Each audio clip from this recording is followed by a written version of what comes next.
Hola, ¿qué tal amigos y amigas? Los saluda Camilo Torres Jiménez y estamos en un nuevo episodio de El del Sombrero, un cabezazo certero. El día de hoy vamos a hablar de la violencia en el fútbol, esto con respecto a lo que pasó en el estadio de Querétaro el 5 de marzo. Así que vamos a repasar antecedentes de cosas similares que han pasado en el fútbol, antecedentes de los duelos que habían habido entre las hinchadas del Querétaro y el Atlas. Vamos a hablar un poquito de la psicología de la violencia en el fútbol y por último les voy a contar un cuento que escribí con respecto a esto tan lamentable que pasó. Así que comencemos.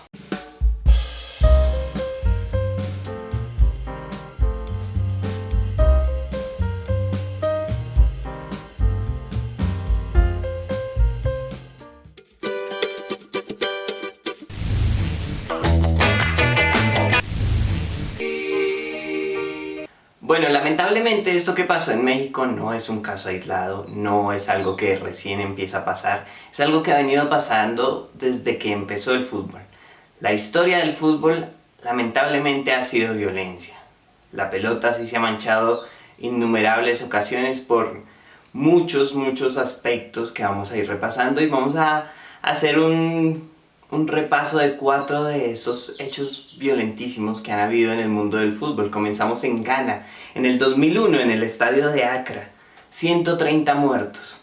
En ese momento el equipo local iba perdiendo 2-1 y la hinchada perdió el control, se apoderó de ellos la frustración, empezaron a romper sillas, a romper todo lo que había y a lanzarlo al campo de juego. La policía no actuó de manera correcta, pues les empezó a echar gases lacrimógenos. Todos sabemos que esta es un arma que se debe usar para disuadir, o sea, para dispersar a la gente, para que se vayan corriendo de ahí. Y pues eso fue lo que pasó. Sin embargo, las puertas de seguridad estaban cerradas, lo que causó que hubiera amontonamiento de gente en las salidas y que 130 personas murieran por asfixia y hubiera más de 500 heridos. Entonces es un tema bastante lamentable lo que sucedió en África en el 2001 en Ghana. Estadio Nacional de Perú, 1964. 328 muertos, 500 heridos, quizás el número más alto que se pueda encontrar en este tipo de tragedias. En esos momentos era un duelo entre Argentina y Perú, era un duelo más fuerte de lo que es hoy en día, había habido antecedentes de errores arbitrales, el juego estaba un poco tenso y estaban clasificando para los Olímpicos de Tokio. Eran unos preolímpicos, era una selección sub-23, pero con todo y eso el Estadio Nacional de Lima se llenó, 45.000 personas. El empate clasificaba a Perú, iban perdiendo, ya se estaba por acabar el partido y empata la selección inca y el árbitro de manera inexplicable anula el gol. Los invito a que lo revisen, está en YouTube. Pueden revisar que no había nada por lo cual anularlo. El árbitro lo anula, salta un hincha a la cancha a golpear al árbitro, a perseguirlo. Salta la policía, vuelve a pasar el mismo tema de gases lacrimógenos, vuelven hasta las puertas de salida cerradas y eso causa 328 muertos. En esos días en Lima también hubo incidentes en toda la ciudad, pues todo el mundo estaba desesperado buscando a sus víctimas y bueno, realmente fue una catástrofe eso que se vivió en marco de aquellos preolímpicos para clasificar a los Olímpicos de Tokio. Estadio de Heysel, 1985, final de Europa entre Liverpool y la Juventus. 39 muertos y más de 500 heridos. Había antecedentes de pelea entre los hinchas de Juventus y Liverpool. La vez que habían tenido que ir los hinchas de Liverpool no habían sido tratados de la mejor manera en Italia. Y recordemos que eran épocas donde a estos hinchas se les llamaba supporters, lo que es un antecedente directo de los hooligans. Entonces, lo que pasó en ese estadio fue que toda la policía estaba distribuida en las afueras de los estadios controlando todo y adentro quedó muy pegada la hinchada de Liverpool con la de Juventus y había muy poca fuerza policial porque toda estaba dispuesta a entrar recién una hora antes de empezar el partido. Bueno, los hinchas de Liverpool empezaron a hostigar a la hinchada de Juventus, generando también que tuvieran que irse a entrar al estadio o tratar de subir a gradas superiores. Se cayó un muro, se murió un montón de gente y lo más lamentable fue que una hora después, por sugerencia de la policía, se estaba jugando el partido. Michel Platini estaba marcando un gol, estaba celebrando como si nada, con muertos al lado, con heridos al lado. Fue realmente el partido tal vez más lamentable en la historia del fútbol mundial porque se jugó con la sangre fresca. Se dio la vuelta olímpica como si nada y bueno, ese día nos demostraron que la vida para el negocio del fútbol pues no vale un peso. Otro incidente, un poco más local, Pascual Guerrero, 1982, 24 muertos, más de 100 heridos. Ese día, unos hinchas les pareció gracioso en la tribuna sur orinar desde arriba a la gente que estaba bajando, a la gente que estaba ya saliendo del estadio. El partido había quedado 3-3 entre Cali y América, había sido un partidazo. Y decidieron empezar a orinar gente y lo mismo, generaron una estampida, generaron que gente se cayera, muriera por asfixia y fue una tragedia lamentable aquel día. Entonces con esto repasamos estos episodios para que vean que lo de México ni es aislado ni es actual, sino que en realidad es una consecuencia de cómo manejamos el tema del fútbol. Y sobre esto vamos a hablar un poco sobre un hilo que hicieron en Twitter. Entonces les voy a contar al respecto para que analicemos esto desde un tema un poco también desde la psicología. Bueno, el hilo que les voy a leer a continuación lo realizó Diego Londoño, quien es un periodista, psicólogo que ha trabajado el tema de la violencia en el fútbol. Lo pueden encontrar en Twitter como @DiegoLondo. El hilo dice básicamente lo siguiente. Mientras las lógicas de enemistad sigan vigentes en el contexto del fútbol, el espectáculo, podemos esperar lo peor. Lo cómodo es decir que el estadio de fútbol opera como reflejo fiel de la sociedad. Preguntémonos por qué pasan cosas así en este y no en otros deportes. En el fútbol hay imaginarios válidos con fuertes cargas de violencia y no es gratuito que emerjan acciones como las que ahora lamentamos. Hay prácticas que están normalizadas en el balompié y que no tienen sentido por fuera de él. Desde la agresión verbal y simbólica al otro, algunos justifican como defensores a críticos del llamado folclore, que nada tiene que ver las expresiones verbales, gestuales y simbólicas con las prácticas de violencia física y material en el fútbol. Lo digo con convicción y contundencia, están fuertemente asociadas.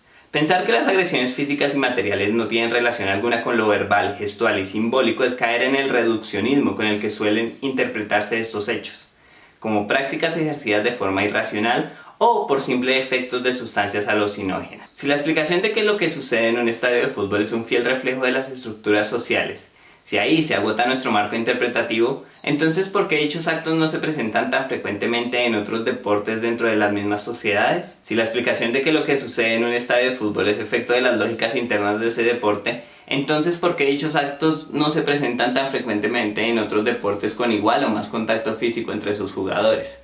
Al fútbol le dimos unas licencias nefastas y nos cuesta desprendernos de ellas.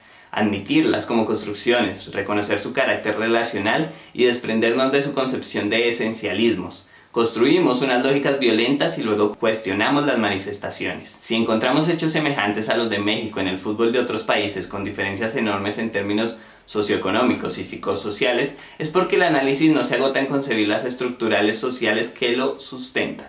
Revisemos el fútbol primero. Es un punto de vista bastante válido, es un punto de vista que habla de que le hemos permitido al fútbol bastantes licencias y yo lo interpreto como, por ejemplo, en un estadio de tenis nadie va a putear al tenista, en el de básquetbol es más difícil también que se encuentren estas cosas, en el de fútbol es natural decirle al jugador X o Y cosa, creer que por comprar la boleta o por ser hincha del equipo tenemos el derecho de cuestionar el trabajo del jugador a tal punto de denigrarlo, de lastimar a su familia, de lastimar su honra, de decirle que vino a robar, todos los insultos que todos conocemos que se dan en los estadios de fútbol, es algo que aprendemos desde pequeños y que la sociedad se cansa de validar. Entonces yo creo que el fútbol sí se tiene que revisar todo desde adentro. Yo sé que dicen que ahora es la generación de papel, que antes se le podía decir a un jugador lo que fuera y el jugador respondía con goles. Bueno, esto de dárselas de machos, de dárselas de que todo lo pueden, de que todo lo logran, no es nada más que una práctica irracional que va sumando. Cada insulto en Twitter, cada enfrentamiento en Twitter va sumando frustración, ira contra el otro equipo, hasta tal punto que se cree que por tener una camiseta diferente, esa persona es tu enemigo. Entonces son cosas que hay que revisar. Con respecto a lo que pasó en el partido de Atlas-Querétaro, Querétaro era el local el 5 de marzo, pues les recomiendo que visiten este perfil de Twitter, @SepHeredia, Sebastián Heredia Ferro, un periodista deportivo, realizó un hilo explicando los antecedentes de esta lucha que arrancó en el 2007 en un partido que involucraba el descenso. Y bueno, en ese se presentaron las primeras broncas entre los hinchas, lo que ocasionó que fuera creciendo y creciendo y que esta tragedia realmente fuera anunciada. Leí muchos hinchas de Atlas que estuvieron en el estadio, vi videos y sin duda todos coinciden con que esto fue una trampa, con que esto era algo premeditado.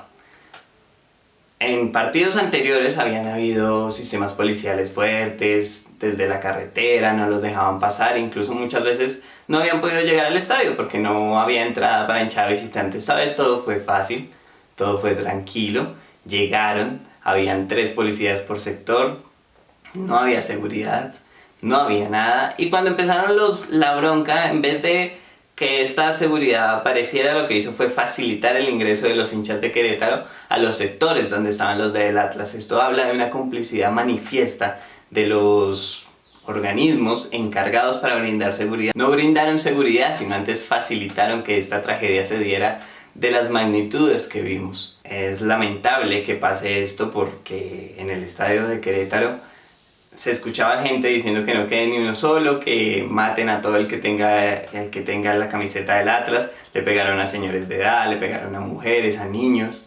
Entonces, ¿hasta qué punto tenemos que llegar para que una camiseta sea símbolo de muerte?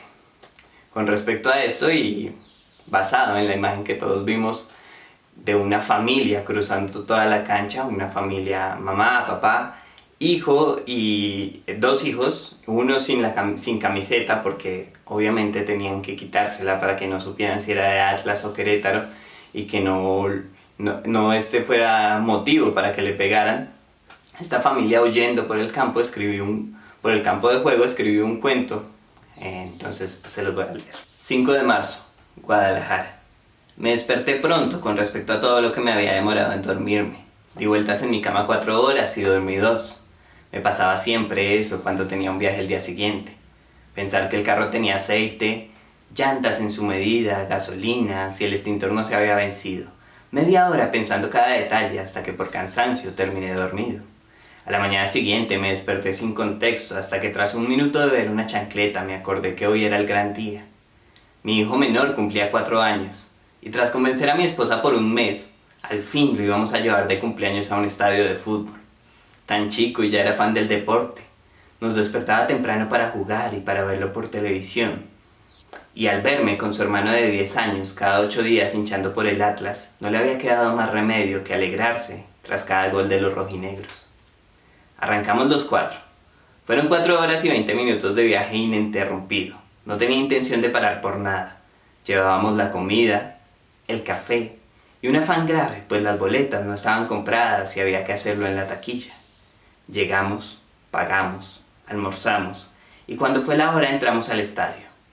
Mi hijo mayor lucía su nueva camiseta. Mi esposa y yo los llevamos de la mano hasta las sillas y ahí empezamos a ver buen fútbol. No me cansaba de mirarlos a ambos. Les brillaban los ojos por cada cosa que pasaba. Los cantos de las barras, los vendedores ambulantes vendiendo cosas cada vez más curiosas. Incluso una sopa que nos ofrecieron. Los maravillaba el correr del árbitro, lo que sucedía en el banco de suplente, los movimientos del entrenador cada que un jugador de nuestro equipo pasaba a la mitad de la cancha. Ellos celebraban. Cuando metimos el gol nos dimos un abrazo tan sincero que todas las partes de mi cuerpo volvieron a su sitio, como si fuese algo que necesitaba sin saberlo. Llegó el entretiempo y probamos la dichosa sopa. Mi mujer, que siempre comía más que todos, estaba maravillada. Fue como su recompensa por aguantarse un partido que poco o nada la había entretenido. 15 minutos del segundo tiempo, y la calma que tenía el partido empezó a contrastar con unas arengas de las barras que se fueron subiendo de tono. Para mí era normal, pero ya le notaba a ella incómoda, como pensando en que nuestros hijos no deberían escuchar esto. 2 minutos después los gritos se callaron. Oí unas puertas abrirse, pasos de gente corriendo. Volteé a mirar hacia atrás y vi la muerte con una camiseta de otro equipo, como si el fútbol tuviera que ver con estos temas. Sentí como mío el golpe que le dieron a un joven atrás y antes de pensarlo más tiempo le di la mano a la familia y en un impulso de la mente le quité la camisa a mi hijo, pues estaban matando por una camisa. Crucé el campo de juego donde habíamos visto tantas jugadas bonitas. Crucé no para marcar un gol, sino para esquivar una muerte que pasó de lejana a muy posible. Mi familia cruzó conmigo. Salimos los 4 de casa y queríamos hacer todo lo posible para en la noche estar de vuelta a los 4.